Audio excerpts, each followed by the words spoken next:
Estoque reforçado. Dia de finados aquece o comércio de flores. Para os donos de floriculturas, as vendas no Dia dos Mortos supera até mesmo o Dia das Mães e dos Namorados. Estou bem preparada, estou com bastante vasos, vasos pequenos, vasos grandes, botões de rosa. Susto! Avião derrapa na pista e vai parar em barranco no aeroporto de Juiz de Fora. A gente assusta, né?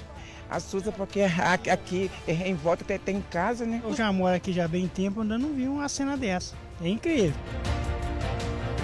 E em Varginha, atiradores do tiro de guerra participam de um mutirão de combate ao mosquito Aedes aegypti. Um mosquito só, mas é muito perigoso, então a gente pede mesmo que o pessoal tome consciência também junto com a gente.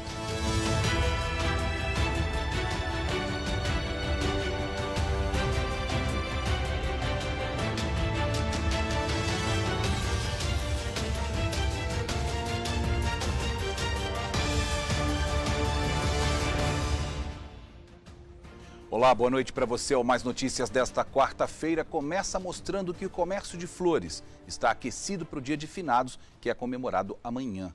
Para os donos de floriculturas, as vendas de flores no Dia dos Mortos supera até mesmo o Dia das Mães e o Dia dos Namorados. Por isso, os estoques estão reforçados. Veja comigo na reportagem de Juliana Coleta. Seu Orlando aproveitou uma folguinha no trabalho para repetir o que faz há 7 anos. Sempre no dia de finados, ele compra flores para homenagear quem não está mais por aqui. Todo ano o senhor vem? Todo ano vem. E esses vasinhos são para? Pai e mãe, irmão. O dia de finados, comemorado em 2 de novembro, é considerado a data mais importante para quem trabalha com flores. É a melhor data de venda. É uma data que a gente vende bastante. Segundo os empresários do ramo, o número de vendas nesta data supera todas as outras, como o Dia das Mães e até o Dia dos Namorados. A gente se preparou bastante. A gente começa bem antes, né? Porque tem a reforma de túmulo, tem a limpeza e agora vai chegando mais perto, mas são as flores mesmo. Dona Vera também é dona de floricultura. São quase 40 anos dedicados a essa profissão. Estou bem preparada, estou com bastante vasos. Vasos pequenos, vasos grandes, botões de rosa, flor de corte, a gente tem tudo aí. Que na mesma hora que está saindo um buquê de rosa para um presente, está saindo uma coroa de flores para o velório. Então você tem que ter tudo certinho para atender a tudo, né? A flor mais tradicional para esta época do ano, o crisântemo, continua sendo a mais vendida. Só nesta floricultura a expectativa é que mais de 1000 vasos sejam vendidos. Mas também tem os clientes que preferem outras espécies. A gente faz as corbélias, são arranjos montados e que ficam muito bonitos também e é bem aceito aqui na loja. Os arranjos artificiais também são bastante vendidos. Mais prático, dura mais tempo em cima do túmulo, né? O natural ele dura, mas não é igual ao artificial, né? O artificial fica bem mais tempo. Para esse ano, a expectativa do segmento é boa. As vendas antecipadas já estão superando as do ano passado. Estou vendendo bem. Tem bastante pedidos já lá em cima para amanhã. Tem bastante coisas para entregar. E como muitos brasileiros ainda sofrem com a crise financeira, as floriculturas se prepararam para atender a todos os gostos e bolsos. O cliente encontra arranjos a partir de R$10. Além de vender as flores e também as lápides, a dona Vera presta serviços a familiares de quem está enterrado neste cemitério aqui, que fica bem em frente à floricultura dela. O trabalho inclui a limpeza do jazigo e também a decoração. Aqui, inclusive, a gente consegue observar alguns túmulos que foram preparados por ela. Tem pessoas que moram longe, né? Eles ligam, o telefone começou a tocar faz tempo já, a gente está dando manutenção nos túmulos. Tem uns que precisa fazer alguma coisa, a gente deixa tudo pronto. Tudo arrumado. De acordo com a Prefeitura de Poços de Caldas, cerca de 7.000 pessoas devem passar pelos cemitérios da cidade nesta quinta-feira. Pessoas como o seu Valdemar, que mesmo com a saúde debilitada, não deixa de fazer a homenagem para a companheira que morreu há 7 anos. Hoje já para poder subir até perto da campa dela e lá rezar uns Pai Nosso.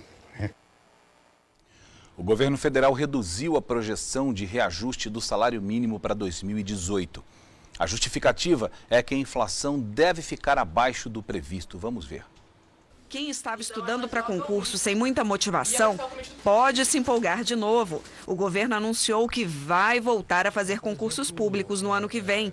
O impacto dos novos servidores aos cofres deve ser de 600 milhões de reais. Em compensação, quem já é servidor público não vai ter aumento de salário no próximo ano. O reajuste vai ficar só para 2019.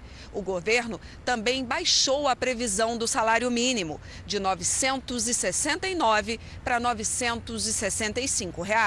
Com a redução do salário mínimo, o governo pretende economizar nos pagamentos de benefícios para aposentados e pensionistas cerca de 1 bilhão e 200 milhões de reais.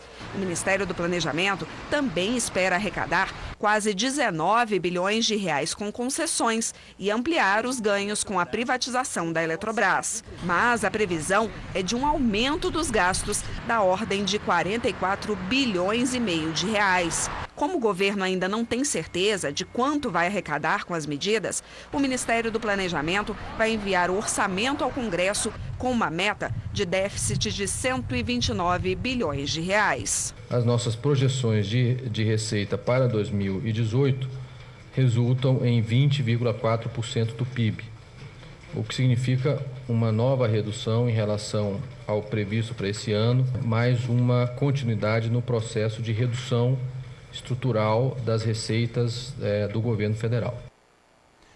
Bom, o salário mínimo ele foi criado em 1940 e de lá para cá ele conseguiu perder em valor de compra, perder em percentual do que ele pode comprar. Entre 2003 e o ano passado, ele teve crescimentos reais porque foi a regra aplicada pelos dois governos que abrangeram esse período, de 2003 até 2016. O salário mínimo desse ano de R$ 937 já é um valor reajustado em relação ao do ano passado, abaixo da inflação. E isso é uma brecha que o governo Temer conseguiu encontrar na lei que foi aprovada em 2012 e que daria ao salário mínimo um aumento real, além da inflação, uma base média do PIB dos 2 anos anteriores. Eles conseguiram encontrar uma brecha na lei para manter o valor do salário mínimo abaixo do valor de ganho real. Em cima disso, exatamente em cima disso que as pessoas precisam ficar atentas e cobrar do governo federal que mantenha pelo menos um mínimo de decência em relação a esse salário que foi criado com a intenção de que o trabalhador médio, adulto, casado e com 2 filhos tivesse condições de cuidar da sua saúde, do seu lazer, do seu vestuário, da sua alimentação e da sua previdência social. Imagine, some isso tudo e vê se dá para pagar com R$ 937. Antecipar o recebimento do 13º salário antes do fim do ano pode ser tentador. E os bancos sabem disso, tanto que oferecem o serviço sem burocracia, o serviço de antecipação do 13º. Agora, cuidado, isso não sai barato. Veja na reportagem. Lá em janeiro, faltava dinheiro para pagar o IPVA do carro. Entrei no aplicativo do banco, aí apareceu a informação, antecipe seu 13º salário. Com o valor da primeira parcela do 13º, ele resolveu o problema. Não demorou nada, não precisou de aprovação nenhuma. E coisa de minutos o dinheiro já estava na conta. A antecipação do 13º pode ser pedida em geral nos caixas eletrônicos ou até mesmo pelo celular, nos aplicativos dos bancos, que como já conhecem bem a movimentação financeira dos clientes, costumam deixar o crédito pré-aprovado. O trabalhador só precisa tomar cuidado para saber quando vale mesmo a pena pegar o empréstimo. Os juros variam entre 2,9% e 4,6% ao mês. Ele está antecipando um recurso que ele teria disponível lá na frente. Então tem que casar a data que ele recebe com o vencimento do empréstimo. O Aguinaldo resolveu quitar antes o valor e só aí percebeu o peso dos juros do empréstimo. Para a quitação em setembro era de 1.700 e alguns quebrados. E o valor que eu solicitei de empréstimo era 1.200. Eu não sabia que seria cobrado o valor mês a mês, porque está lá, antecipe o 13º, 4,59. Você está precisando das coisas, você já vai rápido, né? Você não olha tudo. Este economista recomenda: antecipar no banco é só mesmo para quem tem uma necessidade. O problema é que você vai pagar uma taxa muito elevada. Só vale a pena quando é para uma emergência, uma coisa que você não pode adiar, e por um prazo pequeno. Se for por um prazo longo, é que não vale a pena mesmo. É a história de sempre, né? A gente faz a conta e esquece que tem que pagar depois. Juros só favorece ao banco. A gente não pode esquecer disso. Bom, hoje nós vamos rodar aqui para você a nossa coluna de política, que normalmente seria ontem, terça-feira. Excepcionalmente, essa semana vai ser hoje. O jornalista Leandro Mazzini volta a falar do presidente Michel Temer e das articulações que ele faz em Brasília para tentar aprovar a reforma da Previdência. Veja comigo. Olá. A despeito da baixa popularidade, a maior de todos os tempos para um presidente da República, e de não ter ainda votos suficientes para aprovar aqui na Câmara uma PEC, proposta de emenda à Constituição, como exige o projeto, o presidente da República, Michel Temer, decidiu articular de novo e para valer a tentativa de uma aprovação da reforma da Previdência ainda este ano. Ele teria hoje cerca de 260 a 270 deputados favoráveis à reforma, mas precisa de 308, segundo a regra. Por isso mesmo, Temer liberou os ministros palacianos para tentar converter os deputados indecisos e infiéis, como com liberação de verbas parlamentares, emendas, mais verbas de ministérios para obras nos redutos eleitorais dos deputados e até cargos em estatais. Temer nem descarta fazer uma mini-reforma ministerial no fim deste ano, trocar 2 ministros do PMDB, o seu partido, mas que não lhe entregam votos aqui no Congresso. São Marques Beltrão, do Turismo, que é ligado ao Renan Calheiros, um claro desafeto de Michel Temer, e Fernando Coelho Bezerra, de Minas e Energia, um ministério tão importante. Ele é neófito no PMDB, acabou de sair do PSB, que é a oposição ao governo, mas também não trouxe votos nenhum, segundo a contabilidade do Palácio. É o jogo jogado. Este é o jogo do poder. A conferir. Leandro Mazzini, de Brasília.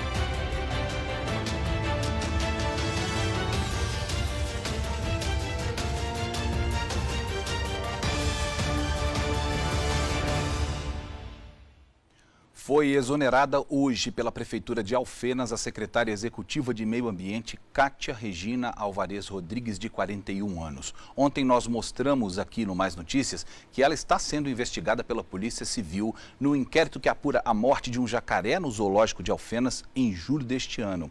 A agora ex-secretária também é suspeita de participação em esquemas de desvio de combustíveis e de venda irregular de túmulos no cemitério de Alfenas.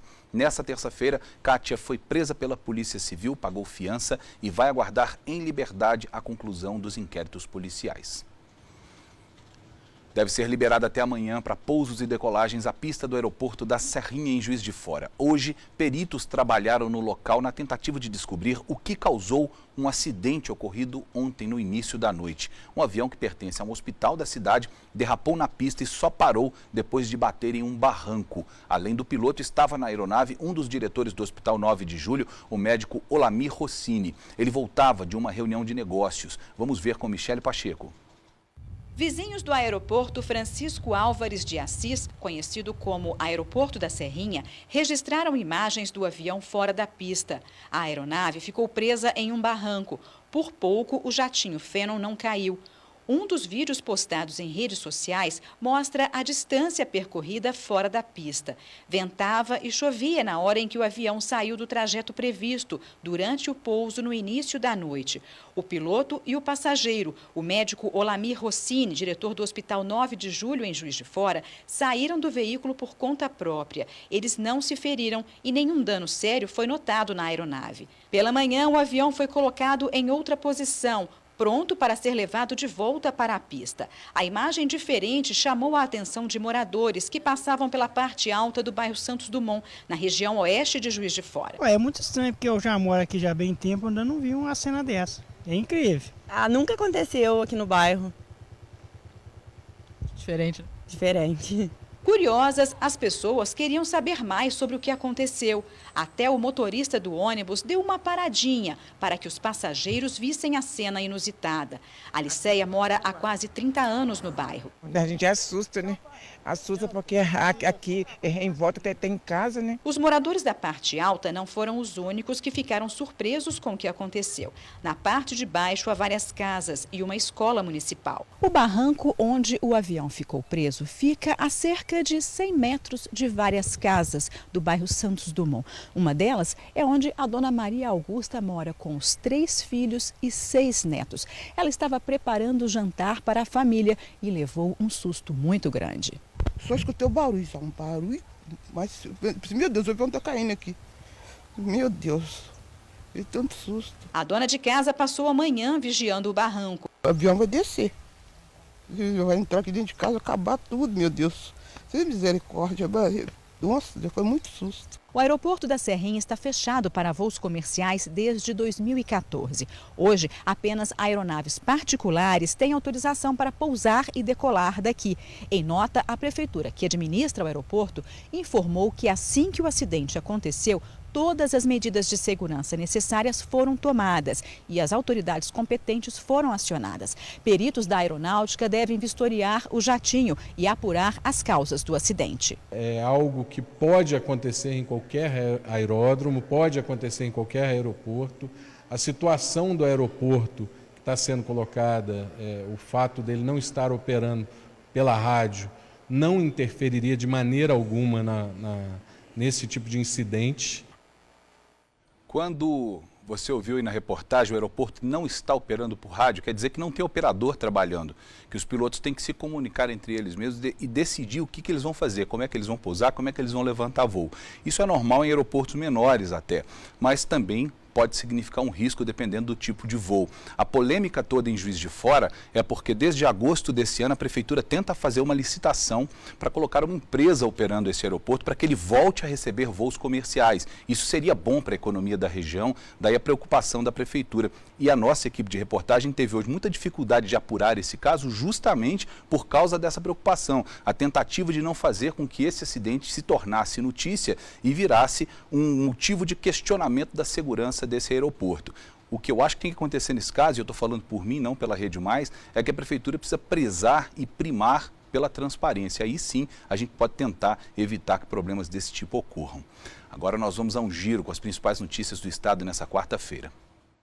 No leste de Minas Gerais, 5 pessoas morreram em um acidente na BR-381, próximo à cidade de Timóteo. As pessoas tinham saído de Central de Minas e seguiam para Belo Horizonte. Entre as vítimas, a secretária municipal de Cultura de Central de Minas. Segundo a Polícia Rodoviária Federal, o motorista do veículo perdeu o controle depois de aquaplanagem na pista. O veículo acabou batendo de frente com o caminhão. As pessoas morreram carbonizadas. Até o final da tarde de hoje, 3 pessoas tinham sido identificadas. Outras 2 vítimas ainda não foram identificadas. Os corpos só devem ser liberados no final da tarde dessa sexta-feira. De Governador Valadares, Aguiar Júnior. Ontem à noite, a chuva provocou vários estragos em Patos de Minas, no Alto Paranaíba. Na Avenida Fátima Porto, as árvores que ficam às margens do córrego Monjolo caíram. Os bombeiros tiveram que cortar o que sobrou da árvore pelo risco de desabar sobre o telhado de uma empresa. Na Lagoa Grande, cartão postal da cidade, uma árvore caiu sobre a pista de caminhada. Já na rua Barão do Rio Branco, carros e motos estacionados só não foram arrastados porque a correnteza não tinha tanta força. Comércios e residências foram invadidos pela água. Um homem de 29 anos que operava uma máquina no bairro São José ficou ferido após a máquina tombar por causa da forte chuva. Os bombeiros registraram pelo menos 10 ocorrências. De Uberlândia, Wallace Coelho. Um incêndio destruiu um apartamento no edifício JK, um dos mais famosos de Belo Horizonte. O prédio precisou ser evacuado. 40 militares trabalharam no combate às chamas. Uma viatura que ia para o local foi atingida por outro carro e capotou. O dono do imóvel atingido disse que teve a luz cortada, por isso acendeu uma vela, o que provocou o fogo. De Belo Horizonte, André Rocha.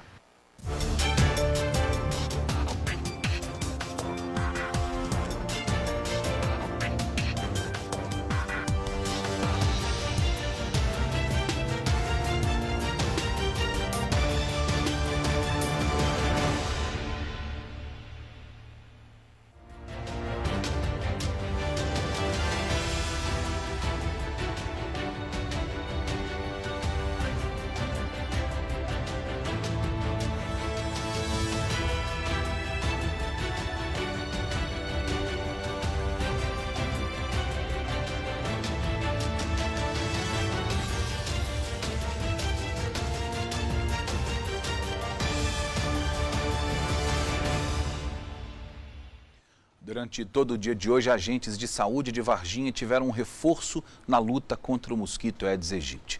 Atiradores do tiro de guerra participaram de um mutirão no bairro Vila Mendes. Na ação, os agentes de saúde e os homens do Exército recolheram imóveis velhos, ou melhor, móveis velhos, pneus e recipientes que poderiam acumular água. Nós vamos ver agora na reportagem de Eliane Moreira. Caminhões, agentes de endemia e atiradores do tiro de guerra. Todos unidos contra um pequeno, mas poderoso inimigo, o mosquito Aedes aegypti.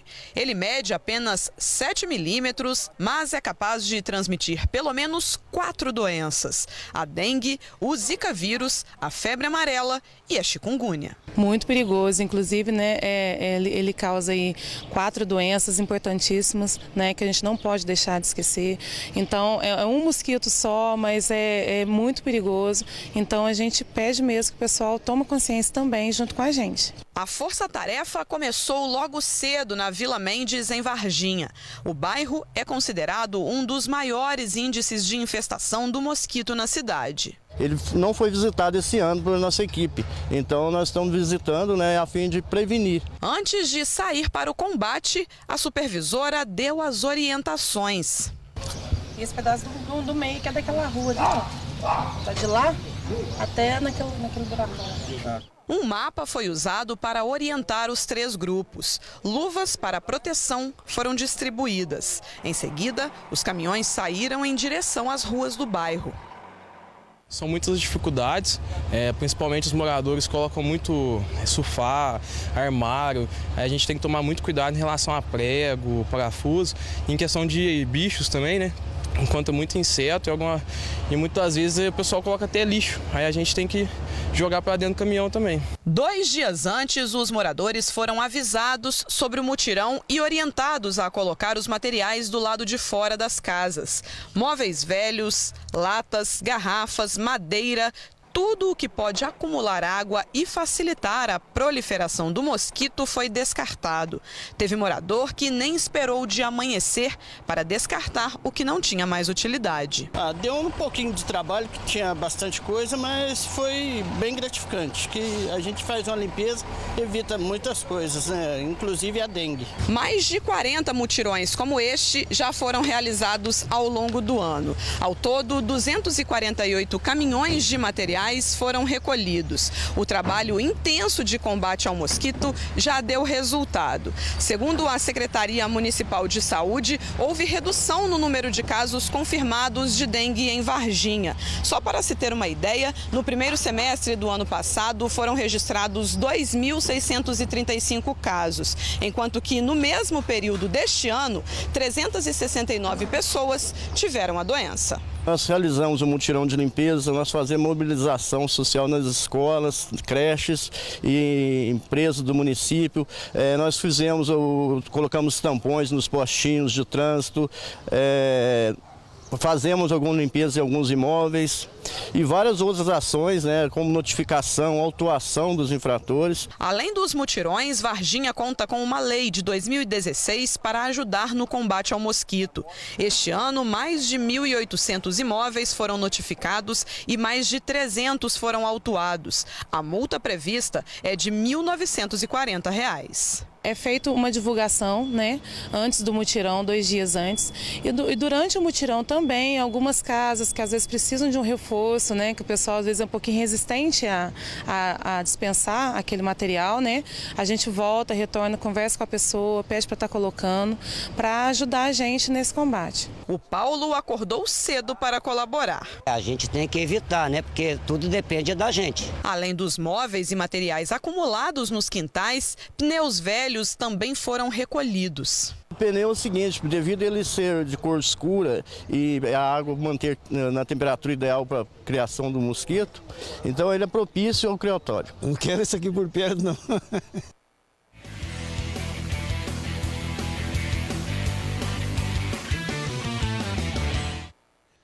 Daqui a pouco começam 2 jogos decisivos para equipes brasileiras na Copa Libertadores e também na Sul-Americana. Veja comigo. Pela Copa Sul-Americana tem Flamengo e Fluminense no Maracanã. No primeiro jogo, o rubro-negro venceu por 1-0 e agora precisa de um empate para passar para a próxima fase. No mesmo horário, só que na Arena do Grêmio, em Porto Alegre, o tricolor gaúcho recebe o Barcelona de Guayaquil pela semifinal da Libertadores. No primeiro confronto, o Grêmio venceu por 3-0 e pode perder por até 2 gols de diferença para chegar à grande final da competição. Se o Grêmio passar, vai enfrentar o Lanús da Argentina, que ontem ganhou de virada do River Plate. O Mais Notícias fica por aqui, nós voltamos amanhã. Boa noite para você.